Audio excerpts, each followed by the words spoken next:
کبھی زندگی میں ایسے لمحے آتے ہیں جب انسان کے پاس کہنے کے لیے بہت کچھ ہوتا ہے، لیکن سننے والا کوئی نظر نہیں آتا۔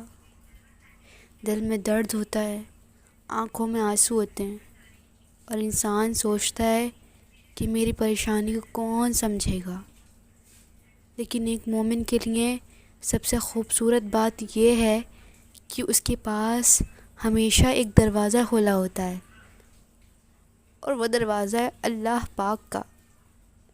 اللہ پاک وہ ہے جو بنا کہے بھی دل کی بات جانتا ہے، وہ ہماری خاموشی کو بھی سمجھتا ہے اور ہمارے آنسوؤں کو بھی دیکھتا ہے۔ اللہ تعالیٰ قرآن میں فرماتا ہے، اور جب میرا بندہ میرے بارے میں پوچھے تو بے شک میں قریب ہوں، میں دعا کرنے والے کی دعا قبول کرتا ہوں جب وہ مجھے پکارتا ہے۔ سوچئے، دنیا میں اگر ہم کسی سے بار بار اپنی بات کہیں تو شاید وہ تھک جائے، لیکن اللہ سے جتنی بار مانگو اللہ کی رحمت کا دروازہ کبھی بند نہیں ہوتا۔ دعا صرف اپنی ضرورت مانگنے کا نام نہیں ہے، دعا ایک رشتہ ہے، ایک ایسا رشتہ جہاں بندہ اپنے رب کے سامنے اپنا دل کھول دیتا ہے، اپنی ساری فیلنگز اس کے سامنے رکھ دیتا ہے۔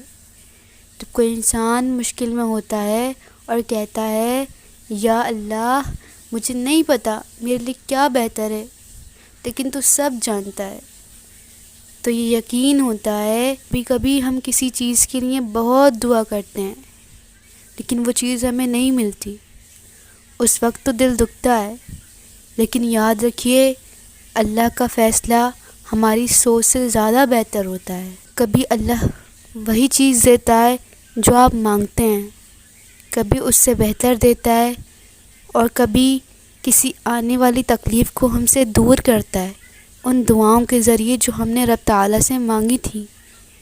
ہمیں بس اپنا رشتہ اللہ کے ساتھ مضبوط رکھنا ہے۔ دعا کے ساتھ صبر بھی ضروری ہے۔ اگر آپ کی دعا دیر سے قبول ہو رہی ہے تو اس کا مطلب یہ نہیں کہ اللہ نے آپ کو بھلا دیا ہے۔ ہو سکتا ہے اللہ آپ کو تیار کر رہا ہو، اور ہو سکتا ہے اللہ آپ کو وہ دینا چاہتا ہو جو آپ نے سوچا بھی نہیں، بلکہ اللہ کا شکر ادا کرنے کے لیے بھی۔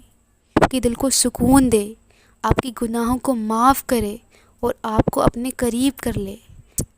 دعا ہے کہ اللہ پاک ہم سب کی جائز دعاؤں کو قبول فرمائے اور ہمارے دلوں کو سکون عطا فرمائے اور ہمیں اپنی رحمت سے نوازے۔